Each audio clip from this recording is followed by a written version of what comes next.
Assalamu alaikum wa rahmatullahi wa barakatuh, mes chers frères et sœurs en islam. Que la paix, la miséricorde et la bénédiction d'Allah soient sur vous.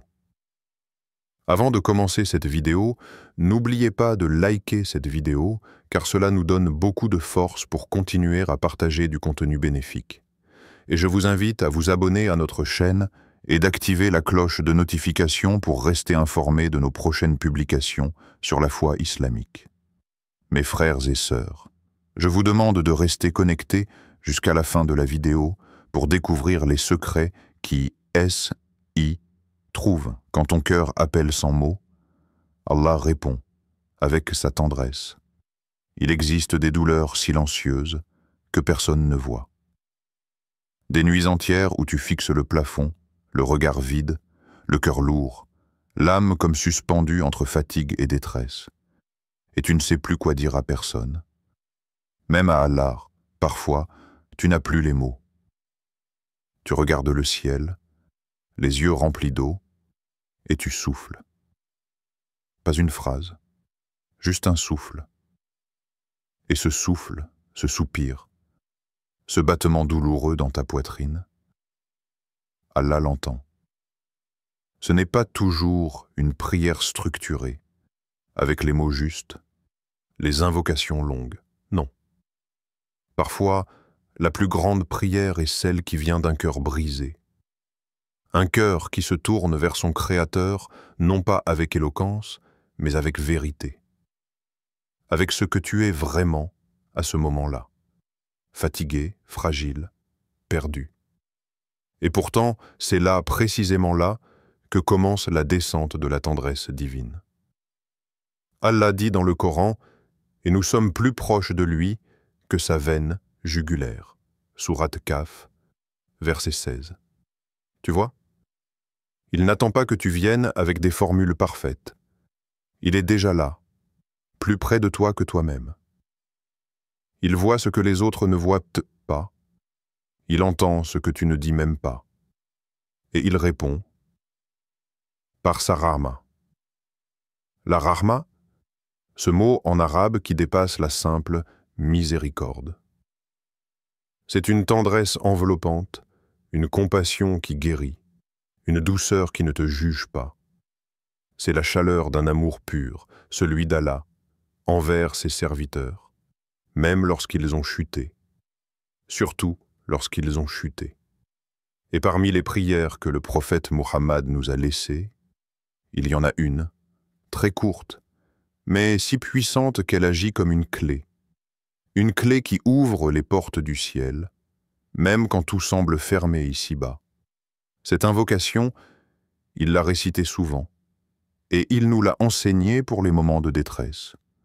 Ya Hayyu, Ya Qayyum, birahmatika astagit, aslih lishani kulla wa la takilni ila nafsi tarfata ayn. Traduction. Ô vivant, ô soutien éternel, par ta miséricorde je demande secours. Améliore ma situation en entier et ne me laisse pas à moi-même, ne serait-ce qu'un clin d'œil. Lise bien cette phrase encore une fois. Elle commence par appeler Allah par deux de ses noms les plus puissants. Al-Hayy, le vivant, Al-Qayyum, celui qui soutient toute chose par lui-même. C'est un appel à celui qui ne dort jamais, qui ne faiblit jamais, qui veille sur tout en tout temps. Puis elle continue. Birahmatika astagit. Par ta miséricorde, je te demande secours. Elle n'implore pas par des œuvres, ni par mérite, ni par prestige. Elle implore par sa rahma. Et c'est là le cœur de cette prière. Tu demandes en te reposant sur sa douceur, pas sur ta force. Cette phrase seule suffit à faire descendre la tendresse d'Allah sur toi. Parce qu'elle est une déclaration d'abandon sincère. Tu reconnais ton incapacité. Tu dis « Oh Allah, je ne contrôle rien. Pas mon cœur, pas ma situation, pas même un clin d'œil. » Et dans cette vulnérabilité assumée, Allah envoie sa réponse. Il enveloppe ton âme d'une paix que personne d'autre ne peut offrir. Le prophète récitait cette invocation souvent. y compris dans les moments de tranquillité. Pourquoi? Parce qu'il savait que la tendresse d'Allah n'est pas réservée aux épreuves. Elle est kénessétédir à chaque instant. Même dans les moments où tout semble aller bien, ton cœur a besoin de cette proximité, de ce refuge. Et toi? À quand remonte la dernière fois où tu t'es effondré devant lui? Pas pour demander des biens, ni un miracle immédiat, mais simplement pour dire « Ya Allah, je me repose sur toi, c'est toi qui me suffit ». Si tu savais à quel point cette prière touche Allah, si tu pouvais entendre les anges quand ils montent cette invocation vers le ciel, avec ton nom attaché à elle, tu pleurerais de gratitude. Car Allah ne rejette jamais celui qui l'invoque avec sincérité. Il ne ferme jamais la porte à celui qui revient avec humilité. Il a dit, « Dis, ô mes serviteurs qui avez commis des excès contre vous-mêmes, ne désespérez pas de la miséricorde d'Allah. » Sourate Az-Zumar, verset 53. Tu n'es jamais trop loin pour que sa tendresse te rejoigne. Tu n'es jamais trop brisé pour qu'il ne puisse te réparer. Il suffit d'un pas, d'une prière, d'un appel du cœur. Et cette prière, Ya Hayyu, Ya Qayyum, peut être ce pas. Ce tournant silencieux qui, sans bruit, change ta vie intérieure. Tu verras. À force de la répéter, pas comme une formule magique, mais comme un lien sincère, ton cœur changera. Et avec lui, ta perception de chaque chose. La tendresse d'Allah ne descend pas avec bruit. Elle est discrète, mais elle transforme. Elle ne fait pas toujours disparaître les épreuves, mais elle les rend supportables. Elle ne change pas toujours l'extérieur, mais elle guérit ton intérieur. Et dans ce monde trop bruyant, trop rapide, trop exigeant, cette prière est une pause. Un retour, une respiration profonde dans l'océan de l'amour divin. Alors ne la néglige plus, même si tu ne te sens pas digne, même si tu n'as pas la force de faire de longues invocations, dis-la, lentement, vraiment, avec le cœur, et laisse Allah te montrer ce que veut dire Rahma. Laisse le faire descendre sur toi. Sa tendresse. Les signes discrets que la tendresse d'Allah descend sur toi. Parfois, tu pries et tu ne vois rien changer. Tu parles à Allah avec les larmes, avec les frissons, avec le désir profond qu'il entende, et puis le silence. Tu ressens presque le vide. Mais ce vide, ce silence n'est jamais une absence. C'est, au contraire, le prélude discret d'une miséricorde immense que tu ne reconnais pas toujours. La tendresse d'Allah ne se manifeste pas toujours de façon spectaculaire. Elle descend comme la pluie fine sur un sol assoiffé, doucement, lentement, mais avec une puissance de vie extraordinaire. Il faut apprendre à la reconnaître. Le premier signe de la Rahma d'Allah, c'est la paix soudaine dans ton cœur. Pas une joie bruyante, non, une paix douce, comme si ton cœur s'était posé. Tu ne comprends pas pourquoi tu es plus calme. Tu ne sais pas d'où vient cette stabilité. Mais elle est là, et c'est le signe que ton appel a été entendu. Allah a mis sa main invisible sur ton âme fatiguée. Le deuxième signe, c'est que ton regard sur la vie change. Ce qui t'obsédait hier ne te pèse plus autant aujourd'hui. Les choses matérielles, les blessures, les attentes. Tu les vois avec plus de recul. Allah n'a peut-être pas encore changé la situation, mais il a changé ton intérieur. Et c'est souvent le plus grand miracle. Le troisième signe, c'est le retour de la lumière dans ta spiritualité. Tu recommences à ressentir quelque chose quand tu pries. Tu as de nouveau envie de parler à Allah. Tu as de nouveau envie de lire le Coran, de pleurer, de revenir. La tendresse d'Allah ne te pousse jamais brutalement. Elle attire ton cœur doucement, comme une mère appelle son enfant. Le prophète Mohammed nous a dit, quand Allah aime un serviteur, il appelle Djibril et dit Je l'aime, alors aime-le. Puis Jibril l'aime et proclame dans le ciel, Allah aime un tel, alors aimez-le. Puis l'amour est placé pour lui sur terre. Bukhari et Muslim. C'est aussi cela, la tendresse d'Allah, un amour pur, silencieux, mais qui te suit, qui veille, qui t'ouvre des portes que tu ne soupçonnais même pas. La clé pour que cette tendresse continue de descendre, c'est que tu restes sincère. Continue à l'appeler, même si tu es fatigué. Continue à murmurer son nom, même si ta voix tremble. Continue à faire cette petite précieuse invocation. Ya Hayyu, Ya Qayyum, birahmatika astaghith, aslih li sha'ni kulla, wala takilni ila nafsi tarfata ayn. Et sache qu'à chaque fois que tu la dis avec ton cœur, un voile se déchire, une barrière tombe, et la douceur d'Allah descend encore, en silence, comme une caresse sur ton âme blessée. Souhaites-tu que je passe au développement de la partie 3 dans le même style? Quand la prière devient une porte ouverte sur la tendresse divine. Il y a un moment dans la vie d'un croyant où la prière cesse d'être une simple obligation. Elle n'est plus un devoir accompli machinalement, à l'heure dite, entre deux activités. Elle devient quelque chose de vivant, quelque chose de réel, une respiration intérieure. Un retour à la maison. Tu n'as plus besoin de te forcer à prier, car ton âme en a besoin. C'est comme l'eau pour le désert, comme l'air pour un corps fatigué. La prière devient alors bien plus qu'un acte rituel. Elle devient une rencontre avec celui qui t'a créé, qui te voit même quand personne ne fait attention à toi, qui entend ce que même toi tu n'arrives pas à formuler. Et dans cette rencontre, un phénomène spirituel se produit.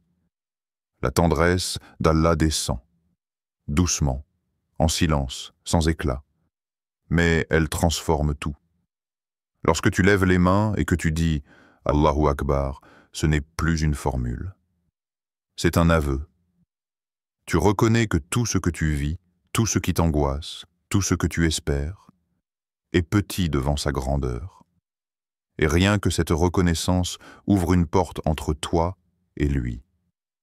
Dans la prière, chaque geste devient une parole, chaque silence devient une plainte, chaque soupir devient une invocation. Ton front sur le sol n'est plus un geste physique. C'est une offrande. C'est toi, dans toute ta vulnérabilité, qui te dépose. Et Allah, dans toute sa miséricorde, qui t'accueille. Le prophète Mohammed disait à Bilal, « Ô Bilal, appelle à la prière et apaise-nous par elle. » Rapporté par Abu Daoud. Il ne disait pas « soulage-nous après » ni « termine vite ». Il disait « apaise-nous par elle ». Car la prière, quand elle est faite avec le cœur, est un soulagement en elle-même. Elle n'attend pas de réponse. Elle est la réponse. Et c'est là que la tendresse divine agit le plus puissamment, dans cette présence silencieuse, humble, fidèle. Il est des nuits où tu pries, et personne ne te voit. Tu es seul. Tu pourrais dormir, mais ton cœur te pousse à rester éveillé, à lever les mains, à parler à ton Seigneur. Et dans cette obscurité, quelque chose descend. Une lumière douce, une chaleur intérieure. Tu ne sais pas ce que c'est, mais ton âme se calme. C'est cela, la rahma d'Allah. Elle ne fait pas de bruit, elle ne crie pas. Elle vient quand tu ne l'attends plus. Tu pourrais te dire, je n'ai rien reçu. Ma situation n'a pas changé, mon problème est toujours là. Mais Allah, dans sa sagesse, commence toujours par guérir le cœur. Parce qu'un cœur guéri peut traverser les épreuves sans s'effondrer. Un cœur qui ressent la tendresse divine ne se sent jamais abandonné, même au milieu de la tourmente. Allah dit dans le Coran, ceux qui croient et dont les cœurs se tranquillisent à l'évocation d'Allah. N'est-ce point par l'évocation d'Allah que se tranquillisent les cœurs? Sourate Ar-Ra'd 13-28. Ce verset est plus qu'un rappel, c'était une promesse. L'évocation d'Allah dans ta prière, dans ton silence, dans tes larmes, crée une paix intérieure que rien ni personne ne peut briser. Et plus tu te tiens debout devant Allah, plus tu t'abandonnes à lui, plus il descend vers toi avec sa miséricorde. Il ne te juge pas pour tes erreurs passées. Il ne t'éloigne pas parce que tu n'as pas été régulier, il t'attend simplement. À chaque prière, c'est comme s'il te disait « Reviens, je suis là, je ne t'ai jamais quitté ». Tu n'as pas besoin d'avoir les mots parfaits. Tu n'as pas besoin d'être un savant. Tu as juste besoin d'être sincère. Un seul soupir venu du cœur peut ouvrir des portes qu'aucune prière mécanique ne peut franchir. Certains pieux disaient « J'ai demandé à Allah et je n'ai rien vu venir, mais il a changé mon cœur, et c'est ce changement-là qui a tout transformé. » Parce que parfois, Allah ne change pas ta situation extérieure tout de suite. Il commence par reconstruire ton monde intérieur. Il t'enveloppe d'une tendresse invisible qui te permet de supporter l'inattendu, de faire face à ce qui te faisait peur, d'accepter ce qui te blessait. Dans chaque prière, il y a un secret. Si tu pries avec vérité, tu y laisses un poids et tu y prends une lumière. Et même si tu ne ressens rien sur le moment, sache que la tendresse d'Allah a commencé à travailler en toi.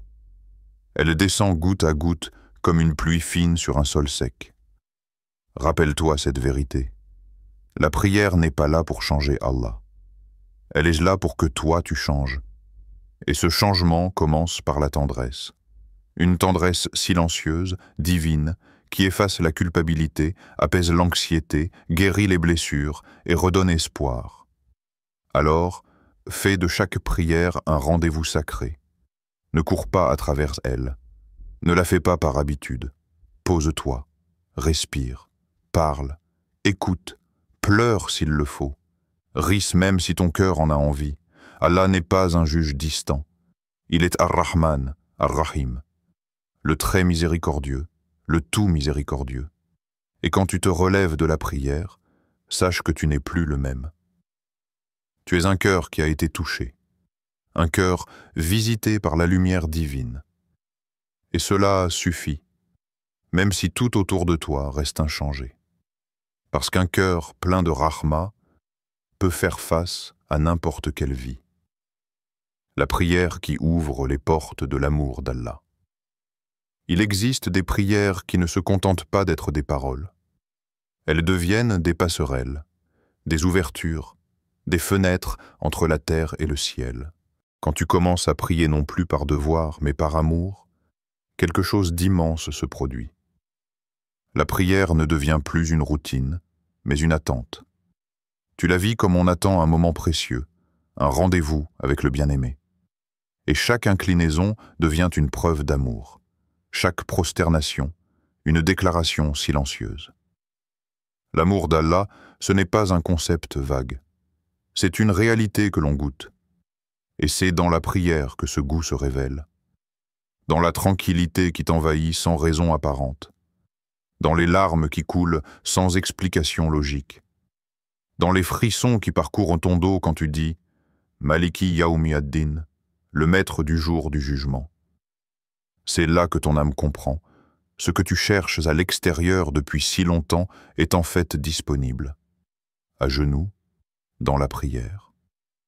Le prophète Muhammad a dit « Lorsque mon serviteur m'aime, je suis son ouïe avec laquelle il entend, sa vue avec laquelle il voit, sa main avec laquelle il saisit, et son pied avec lequel il marche. » Hadith Qudsi, rapporté par Al-Bukhari. Ce hadith est une révélation. Il montre que la prière peut conduire à une intimité avec Allah si profonde, que tu ne fais plus rien sans ressentir sa présence. Ton cœur devient sa demeure, ton corps devient son instrument, et ton âme son jardin. Mais pour atteindre cet amour, il faut passer par l'abandon, laisser tomber les masques, les faux semblants, les prières faites pour être vues ou entendues. Il faut prier dans le secret, dans le silence, dans les heures où tout le monde dort. Il faut lui dire « Ya Allah, je ne veux plus seulement ta protection, je veux ton amour. » Et Allah, dans sa promesse, répond. Il répond toujours à ceux qui l'aiment sincèrement, par une paix qu'on ne peut pas expliquer, par des portes qui s'ouvrent sans logique humaine, par des miracles discrets mais bouleversants. Plus tu pries avec amour, plus tu ressembles à ceux qu'il aime, ceux qui, dans l'invisible, portent une lumière que le monde ne comprend pas mais que les cœurs reconnaissent. Allah dit dans le Coran, Allah aime les repentants et il aime ceux qui se purifient. Sourate Al-Baqarah, 222. Ce verset nous montre que l'amour d'Allah n'est pas réservé aux parfaits. Il est pour ceux qui tombent, qui se relèvent, qui se purifient, qui reviennent. La prière devient alors l'acte d'amour le plus pur. Revenir à celui qu'on a blessé. Revenir à celui qu'on a négligé. Et malgré tout, être accueilli avec tendresse. Dans chaque prière, tu peux reconstruire ton lien avec Allah. Même si tu l'as abîmé, même si tu t'es éloigné, même si tu as douté. L'amour divin ne s'efface pas. Il attend juste ton retour. Et plus ton retour est sincère, plus la prière devient un acte d'amour, partagé. Alors, ne laisse pas passer tes prières comme de simples moments. Transforme-les en déclaration, en confidence, en élan du cœur. Et tu verras que derrière chaque prosternation, il y a un regard divin qui descend, un amour immense, une lumière douce, une certitude que tu n'es plus seul, jamais. Chers frères et sœurs en islam, n'oubliez pas encore de liker cette vidéo et de vous abonner sur cette chaîne. Qu'Allah vous bénisse.